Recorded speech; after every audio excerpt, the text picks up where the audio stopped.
Shalom adik-adik. Apa kabar para adik semua? Joy, joy, joy. Senyum. Sukacita, sukacita. Buat adik-adik semua, sudah rindu nggak sama kakak sekolah minggu? Ada yang rindu nggak? Rindu, Kak. Iya, nggak terasa ya kak. Sudah 4 bulan lebih kita tidak berjumpa di gereja ini. Iya. Jadi adik-adik, ini adalah ibadah perdana kita. Ingat ya adik-adik, perdana di seksi sekolah minggu ya kan kak? Jadi ini buat adik-adik, kita akan mulai ibadah kita. Buat adik-adik semua, siapkan hatinya, siapkan waktunya, kondisikan tempat-tempatnya. Jangan ada yang ribut, jangan ada yang mengganggu teman-temannya ya adik-adik. Oke kak, kita mulai ibadah kita ya kak. Sebelumnya kami guru sekolah minggu ingin mengingatkan kembali buat adik-adik, jangan keluar rumah dulu ya, tetap ikuti protokol kesehatan. Pakai masker, cuci tangan, rajin cuci tangan pokoknya, dan harus stay at home paling penting ya kak. Harus banget. Oke, kita mulai ibadah kita. Kita bernyanyi apa? Happy ya ya, happy ya. Masih ingat kan ada ini lagunya? Semua bernyanyi ya. Happy ya ya ya, happy ya ya ya. Saya senang jadi anak Tuhan. Siang jadi kenangan, malam jadi impian. Cintaku semakin mendalam. Happy ya ya. Ya ya ya, happy ya ya ya. Saya senang jadi anak Tuhan. Siang jadi kenangan, malam jadi impian. Cintaku semakin mendalam. Hari ini harinya Tuhan, harinya Tuhan. Mari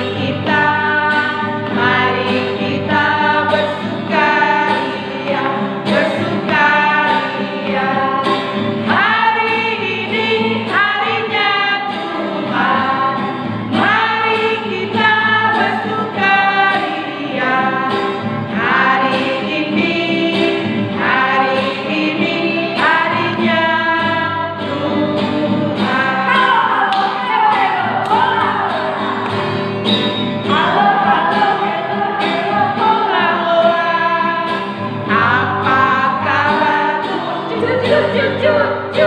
Halo, halo, halo, halo, hola, hola.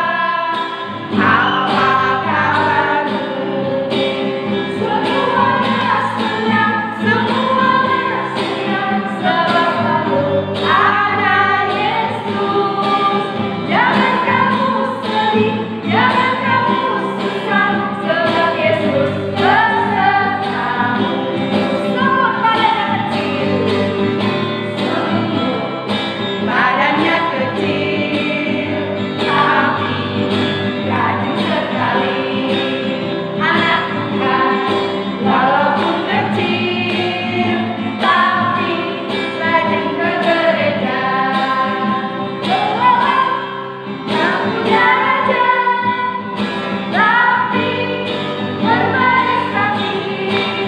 Anak Tuhan dalam gereja, dengarkan firman dan duduk tadi. Semua badannya kecil, tapi rajin sekali. Anak Tuhan, walaupun kecil, tapi rajin ke gereja. Buat adik-adik semua, kita akan mulai doa kita yang akan dibawakan oleh Kak Prima Damani. Ayo adik-adik, kita lipat tangannya, kita satukan hati, kita bersatu di dalam doa. Bapa, terima kasih ya Bapa buat hari ini Engkau memberkati kami, Engkau masih memberikan kami kesehatan yang lebih daripadamu Bapa. Bapa, pada pagi ini Tuhan kami akan mau melakukan ibadah kami, ibadah sekolah minggu perdana selama COVID ini ya Tuhan. Kiranya Engkau memberkati adik-adik kami dimanapun mereka berada. Engkau Berikan mereka kesehatan dan selalu berada di perlindungan-Mu saja Tuhan. Dan juga kami akan melanjutkan ibadah kami, kiranya Tuhan berkati sampai akhir nanti Bapa. Inilah doa kami yang hanya kami panjatkan di dalam nama anak-Mu Yesus Kristus kami berdoa. Amin. Amin. Ya buat adik-adik, sebelum kita mendengar firman Tuhan, kakak ingin ingatkan kembali buat adik-adik kelas kecil yang sudah menerima gambar ini dapat dikirim, dikerjain dulu ya adik-adik selama 2 minggu, diwarnai dengan rapi, dengan cantik, pokoknya semenarik mungkin. Dikirim ke WA seksi sekolah minggu. Jika mungkin tidak orang tua yang tidak punya WA atau HP, bisa diantar langsung ya adik-adik ke alamat guru sekolah minggu terdekat, seperti contoh rumah Kak Yeni atau rumah Kak Tonggo. Pokoknya disiapkan ya adik-adik. Kita akan mendengarkan firman Tuhan, kita bernyanyi. Lagu apa tadi, Bang? Aku senang jadi anak Tuhan. Masih ingat kan adik-adik? Yang semangat ya semuanya.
Selamat pagi adik-adik. Pagi Bang.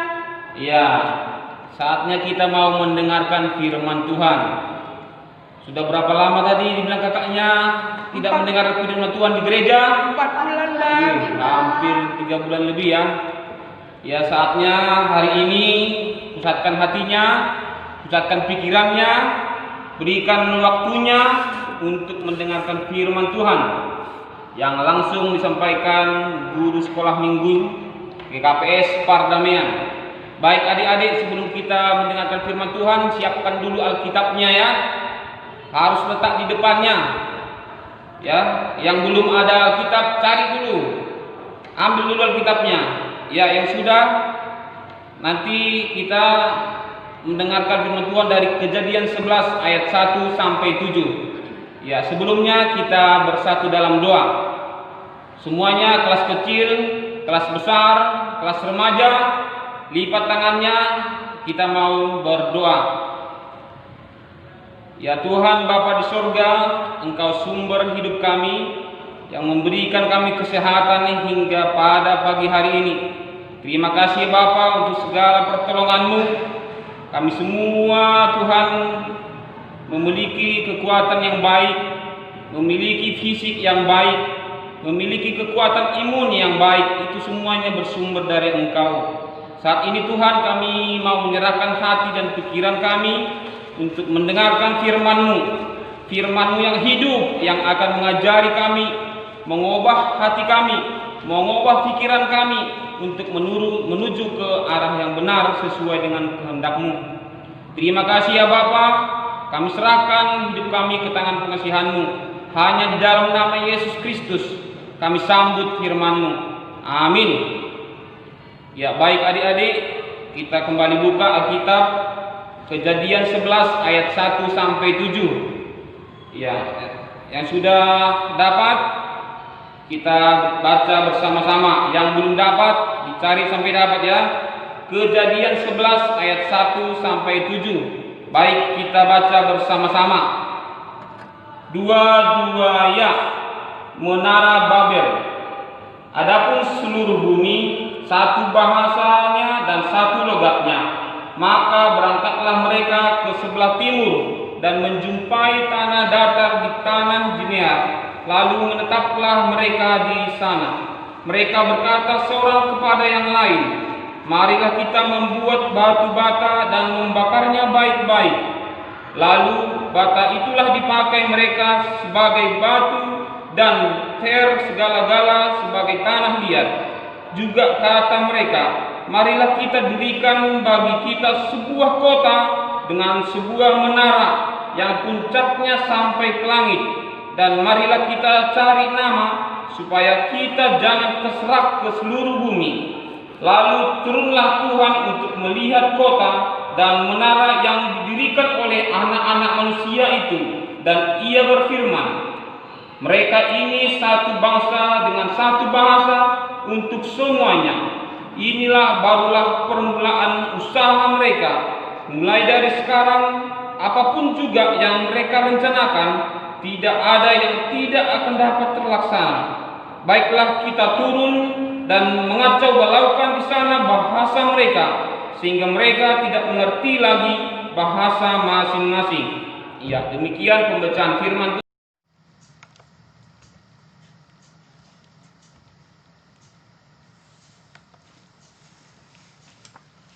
Ya, terima kasih buat adik-adik semua yang sudah membaca teks khotbah kita tadi. Ya, topik kita pada pagi hari ini dengan tema Menara Babel.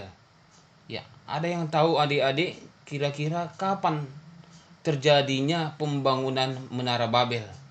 Ya, kapan didirikan Menara Babel? Ya, Menara Babel terjadi setelah kehidupan manusia, setelah terjadinya air bah. Ya, masih ingat adik-adik cerita tentang air bah? Ya, itu Nabi Nuh yang membangun bahtera, yang menyelamatkan ada 7 orang keluarganya, ditambah dengan dia jadi 8 orang yang selamat pada hari itu. Ya, bersama dengan sepasang binatang yang masuk ke dalam bahtera itu. Ya, Tuhan berkata, beranak cuculah dan bertambah banyaklah serta penuhilah bumi. Ya, itu perintah Tuhan pada saat itu. Supaya apa? Manusia, keluarga setelah kejadian air bah, ya, dibangun, dihuni oleh manusia. Ya, tapi pada saat itu, ya, keturunan dari Nuh sendiri berkeinginan untuk tidak memenuhi bumi, ya, berkeinginan untuk tinggal di satu tempat. Sehingga apa? Mereka berencana untuk mendirikan menara, ya, sampai ke tingkat atas. Bahkan dari teks kita tadi dikatakan sampai ke langit. Iya.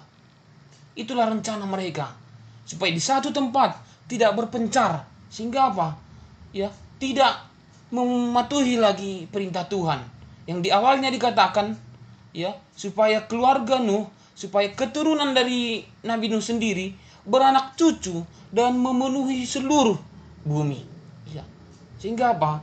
Pada saat pendirian Menara Babel itu adik-adik, tidak dilabatkan Tuhan, tidak diikutkan Tuhan untuk merencanakan itu. Sehingga apa? Terjadilah dosa. Mereka berbuat dosa. Ya. Ya. Dari situ perencanaan mereka tanpa melibatkan Tuhan sendiri. Ya. Apa yang terjadi? Apakah setiap keinginan mereka itu tercapai? Apakah rencana mereka itu sampai mendirikan menara itu sampai ke atas langit, sampai ke puncak tercapai? Ya. Tanpa melibatkan Allah sendiri. Ya. Bahkan pada saat pendirian Menara Babel itu, mereka mencari kemuliaan diri sendiri, bukan kemuliaan Allah. Bagaimana mereka ditinggikan oleh orang lain. Bagaimana mereka supaya dipuji-puji oleh orang lain. Itulah kehendak mereka awalnya dalam merencanakan pendirian Menara Babel itu. Tanpa bertanya dulu kepada Tuhan, tanpa mendengarkan dulu apa yang Tuhan inginkan dalam perencanaan mereka. Iya. Artinya akhirnya apa nih? Terjadilah kesombongan. Iya. Kesombongan adalah awal dari kejatuhan. Iya. Tanpa sombong pasti tidak ada yang jatuh. Tapi kalau sombong pasti jatuh. Orang yang jatuh pasti dasarnya sombong. Iya. Berarti tidak jauh orang yang tidak berhasil dari kesombongan. Kalau orang yang berhasil pasti dia jauh dari kesombongan. Adik-adik, jelas dikatakan di ayat 3 sampai ke ayat 4 tadi.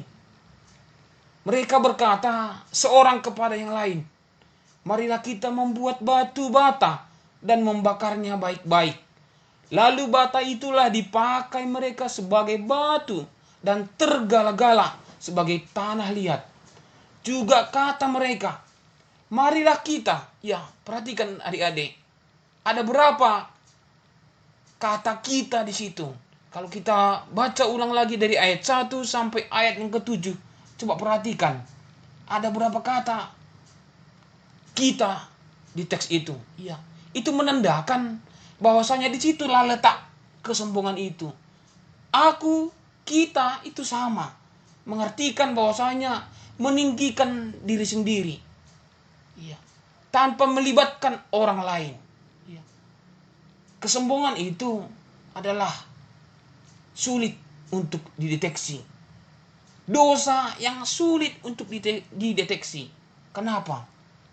Karena sikap yang lahir dari perasaan bahwa diri kita lebih baik daripada orang lain. Iya. Tidak tahu kita kapan sombong. Tidak tahu kita kapan tinggi hati. Kapan kita rencanakan. Tidak.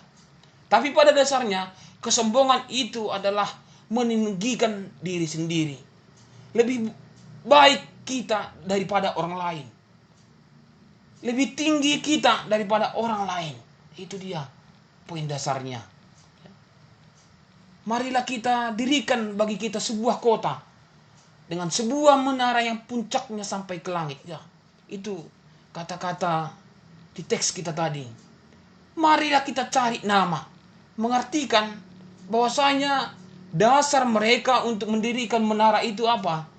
Supaya mereka dimuliakan, supaya nama mereka ditinggikan, supaya setiap yang membangun itu dipuja-puja. Itu sehingga mencari nama. Adik tahu kan mencari nama? Ya, supaya apa? Namanya terkenal, namanya dilihat orang, dipuji orang, ditinggikan orang gitu. Itulah dasarnya seseorang yang sombong. Menempatkan diri lebih tinggi. Bahkan seperti Allah yang sempurna. Disetarakan dirinya seperti Allah. Ya. Bahkan merasa dirinya lebih baik daripada Allah sendiri. Bayangkan adik. Awalnya mereka membangun menara itu. Mereka rencanakan supaya sampai ke puncak. Sampai ke langit. Iya. Apakah Tuhan berkenan? Itu. Kalau berkenan, mereka menginginkan pasti merasa lebih baik daripada Allah sendiri. Iya. Kalau dalam pikiran mereka tercapai pembangunan menara itu, pasti setara dengan Allah. Bahkan lebih baik daripada Allah sendiri. Iya. Poin berikutnya, pendirian menara itu adalah bertindak melawan firman. Bertindak melawan kehendak Tuhan. Iya. Kalau bagi adik-adik sekolah minggu, kelas kecil, kelas besar, kelas remaja, kira-kira ya, kesombongan apa yang pernah adik-adik lihat? Kesombongan apa yang yang pernah mungkin adik kerjakan. Ya. Mungkin aku punya mobil mewah, kalian nggak punya. Aku punya 2 pulpen, tidak mau berbagi, takut cepat nanti habis pensilnya, cepat nanti habis tinta pulpennya, seperti itu. Tidak mau berbagi, bahkan merasa aku lebih baik, aku lebih punya lebih banyak gitu. Tapi tidak ada kerendahan hati dalam dirinya. Itu bertindak untuk melawan kehendak Tuhan. Kalau kehendak Tuhan yang bagaimana? Pasti mau berbagi, pasti mau menolong orang lain. Itu. Iya. Jangan remehkan dosa, kesombongan. Yaitu dia adik-adik. Memang kesombongan itu adalah awal dari kejatuhan tadi dibilang. Ya. Jangan biarkan dosa itu hidup dan bertumbuh dalam diri kita. Apa yang membuat orang lain bisa jatuh? Adalah dosa. Dosa dari akar-akar segalanya. Ya. Kesombongan itu yang paling dalam. Yang membuat orang mudah untuk jatuh. Untuk orang-orang yang seperti itu, Allah membenci. Allah tidak suka melihat orang-orang yang meninggikan diri. Orang-orang yang meninggikan diri sendiri dibanding orang lain. Memiliki lebih banyak daripada orang lain. Itu. Aku lebih tinggi dengan orang lain. Artinya apa? Derajat kita sendiri, derajat adik sendiri kepada orang lain lebih tinggi. Itu. Dalam arti kawan-kawan itu ya pasti tidak punya apa-apa. Pasti tidak tahu apa-apa. Aku ganteng kok. Aku lebih cantik kok. Aku lebih tinggi kok. Itu ada kata-kata aku. Itu adalah ciri-ciri kesombongan. Ciri-ciri dosa. Allah membenci seperti itu. Iya. Apa tindakan Allah? Apakah Allah tinggal diam? Mungkin banyak kita lihat orang yang masuk penjara. Apa dasarnya? Karena berhasil awalnya mungkin mencuri 1, 2, 3 kali. Iya. Apakah Allah tinggal diam membiarkan orang terus melakukan kejahatan? Tidak. Sekali 2 kali berhasil, ketiga kali pasti Allah turun campur tangan. Ada tindakan Tuhan atas kesombongan manusia. Apa tindakannya yang berdasarkan teks kita ini? Lalu turunlah Tuhan untuk melihat kota dan menara yang didirikan oleh anak-anak manusia itu. Iya. Tidak Tuhan biarkan orang-orang pada saat itu mendirikan menara sesuai dengan rencana mereka tanpa melibatkan Allah sendiri. Tuhan turun kepada mereka. Ya. Apa yang Tuhan lakukan? Tuhan mengacau balaukan bahasa mereka yang awalnya Nuh dan keluarganya satu bahasa, sehingga beranak cucu masih satu bahasa. Pada saat mendirikan menara masih satu bahasa. Tapi setelah terjadinya pendirian menara itu yang merencanakan kehendak mereka sendiri, Tuhan mengacaukan. Supaya apa? Pendirian menara itu tidak terjadi. Ya. Yang awalnya ngomong A, ngomong B masih nyambung. Masih bisa pembangunan itu berlanjut. Setelah Tuhan turun, dikacaukan bahasanya. Ada ngomong yang satu, ngomong yang dua, tidak nyambung lagi. Ada yang ngomong A, ngomong yang B, tidak ada lagi kecocokan untuk pendirian menara itu. Akhirnya apa? Stop sampai di situ. Iya. Tidak berlanjut lagi. Bagaimana cara melanjutkan? Yang ngomong tidak diketahui yang satu yang lain. Tidak ada lagi komunikasi yang baik. Apakah ada orang yang bisa mengerjakan sesuatu bersama-sama kalau tidak ada yang bisa mengerti bahasanya? Pasti tidak ada. Pasti kacau balau. Di saat itulah, di saat Tuhan turun tangan, kacau balau. pendirian menara. Stop sampai di situ. Ya, itu tindakan Allah untuk mengatasi potensi bahaya kesombongan. Itu adik-adik. Ya, tidak ada yang perlu kita tinggikan dalam diri kita. Tidak ada yang perlu kita sombongkan dalam diri kita ini. Kenapa? Ya, semua seturut dengan kehendak Tuhan. Semua ya terjadi oleh karena Tuhan. Sehingga tidak ada yang perlu kita sombongkan. Gara-gara aku, gara-gara bapakku, gara-gara ini. Tidak ada. Baik, gara-gara Tuhan. Nah itu. Kalau udah gara-gara Tuhan, pasti semua bersumber dari Tuhan. Perencanaan bersumber dari Tuhan. Iya. Kesombongan bukanlah natur orang Kristen yang normal. Iya. Paham maksudnya kan, Dek? Apa itu natur? Natur adalah budaya. Iya. Bahwasan dikatakan kesombongan bukan budaya orang Kristen. Ya. Tapi kenapa terjadi kesombongan di tengah-tengah orang Kristen? Apa yang mengakibatkan kesombongan di tengah-tengah orang Kristen? Itu karena rohaninya sudah hancur. Imannya kacau balau. Imannya tidak berpusat lagi kepada Tuhan. Sudah dipenuhi oleh kesombongan. Sudah dipenuhi oleh dosa. Demikian juga adik-adik. Apa yang perlu adik lakukan sebagai orang Kristen? Ya, bersandar kepada Tuhan. Nyatakan Tuhan dalam segala perencanaanmu. Supaya apa? Semua terlaksana. Bukan seperti orang yang pada saat mendirikan menara Babel itu.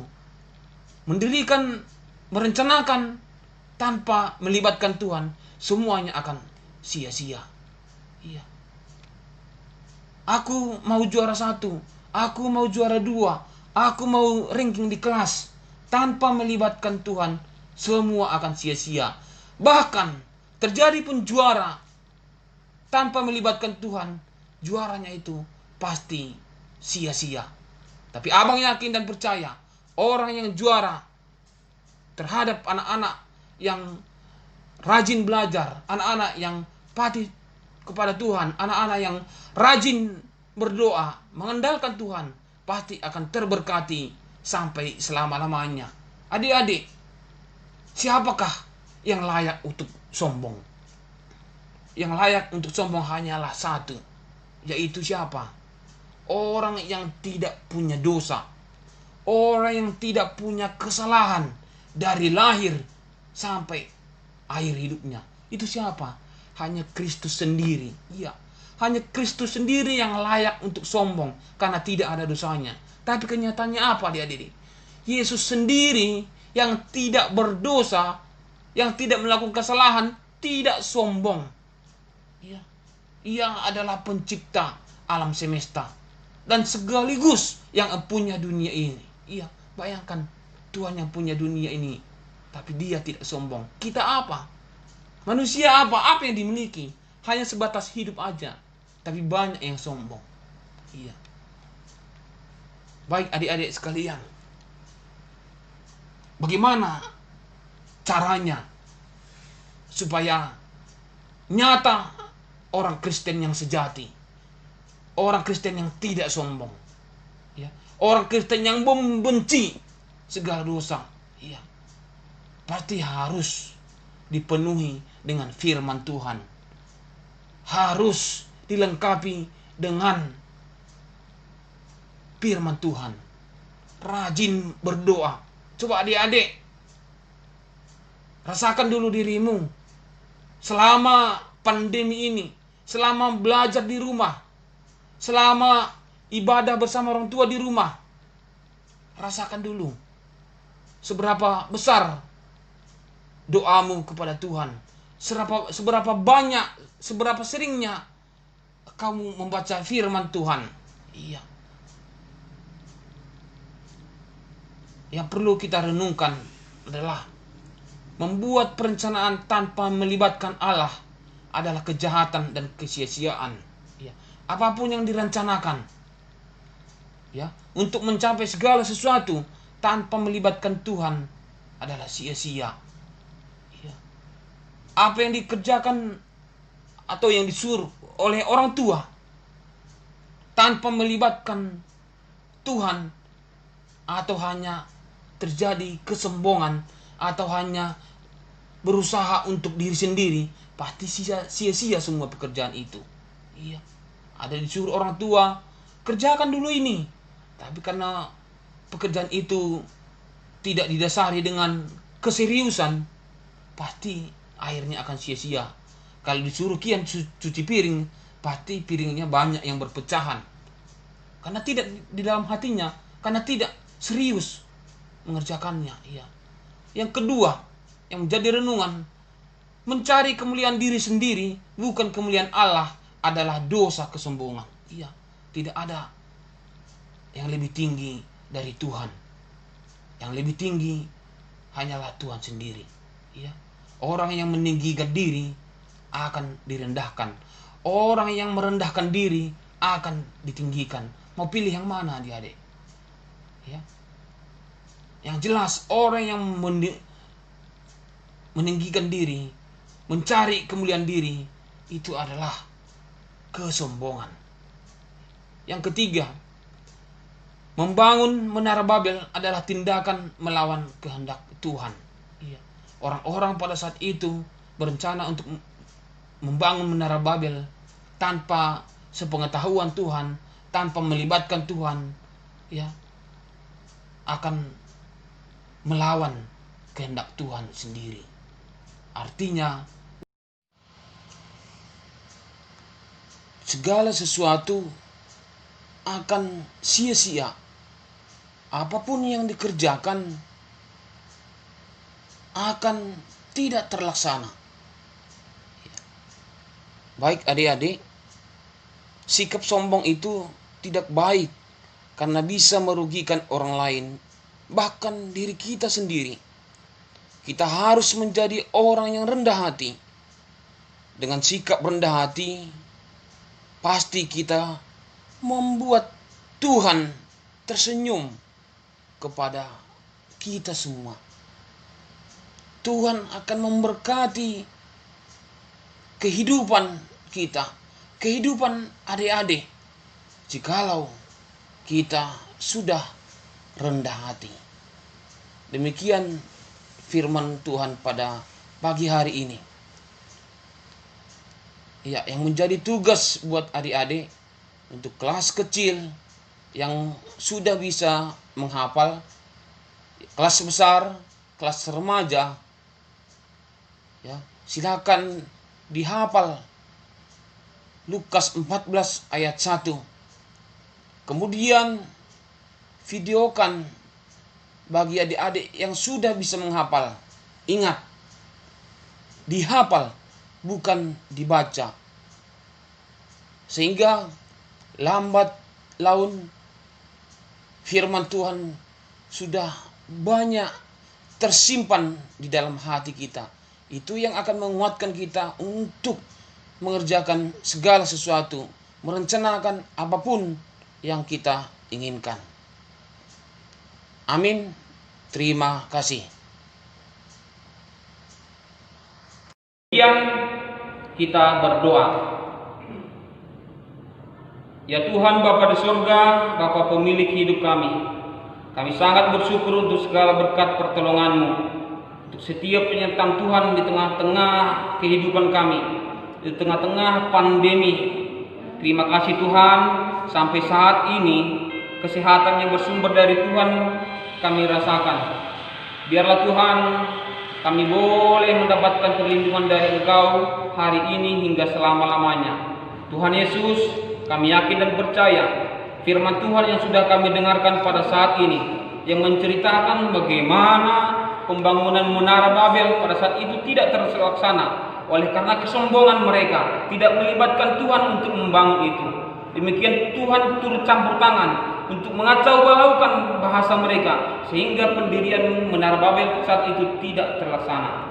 Tuhan Yesus, kami undang Engkau Bapa, berkati kami, curahkan Roh Kudus-Mu kepada kami, sehingga kami tidak meninggikan diri kami sendiri, sehingga kami tidak sombong terhadap diri kami. Tolong kami Tuhan Yesus, hanya melalui Roh Kudus-Mu saja kami boleh dimenangkan oleh karena firman-Mu. Terima kasih ya Bapa. Dalam nama Yesus kami berdoa dan bersyukur. Marilah kita sama-sama mengucapkan doa O Yesus hasomani. O Yesus hasomani anami haganu. Pasada nami asetoran ganu. Sengboi dalam nami salakan atorsa. Dopama soman nami torang age bujang. Amin. Kasih karunia dari Tuhan Yesus Kristus dan pertolongan Allah Bapa di sorga dan persekutuan Roh Kudus itulah yang menyertai kita hari ini hingga selama-lamanya. Amin. Amin. Adik-adik, ibadah kita sudah selesai. Ingat ya, jangan lupa buat kelas kecil gambarnya diwarnai, dan buat kelas besar, kelas remaja, ayat hafalannya jangan lupa dikirim juga by WA. Kita ketemu lagi di minggu depan. Bye.